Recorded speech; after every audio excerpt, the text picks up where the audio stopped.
somewhat situational in how we get into it, but the situation is going to arise because if I dig my underhook in, and notice when I go to reach under here, I don't do this and then hope, he's going to sit up and make an overhook on me or get his arms free or whatever, but he's made posture. So whenever I go to dig my underhook under and want to move him, I want to dig in and sit high and look this. I'm going to use my knees to help, okay? My goal here is to take his back, all right? So when I undo my legs, I always bring the knee up to elbow so I can get this started, okay? Mike's not going to want that to happen.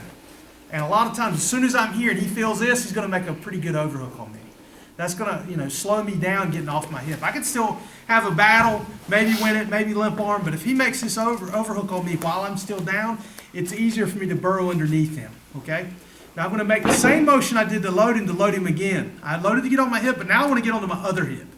So when I go to, I'm going to tuck under because the other thing he'd like to do is this. Right. Here's going to be it's hard to defeat, right? If you're nervous about, if you think you maybe have, I don't want to say poor discipline, but you tend to get a little excited and start doing this, he's going to put the knee across if I do that. So instead, if you think that's the case, I always just leave my arm here. I let him come to me. Or you can even do this. Because just with this, as he goes to dig in here, it's just, he can't do it, okay? So just understand that. It's not this. I don't need to push his arm away. I just make a hook so he can't put his shoulder on my face, okay?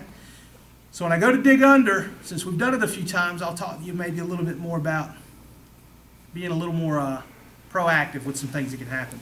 So with his arm, I'll bring this knee up and drop my elbow. This, and I'm going to bring both knees up. There's the difference. Instead of the one where I'm trying to escape, I'm going to bring both knees up as I tuck my chin and come under. Dropping my elbow down. If I can cover his hand, I will. If he's got super thick, short arms, I'll just drop my elbow heavy. If I can come through and touch it, I'd like to, okay? My ear touches his knee, and notice, I just roll onto my back just by lifting my knees, okay? Then I'm going to make a little kick the propeller one time, and over we go, okay? Then back step, head down tight, finish, okay? Remember, he overhooked me, so that's the best time to give this a shot. And he overhooked me, why? Because you had to underhook. Because I had an underhook, Yeah. because underhook means I can take his back, right? Underhook like this, don't try to helicopter good, but don't put the crowd. Forget, I don't care how underhooked you are.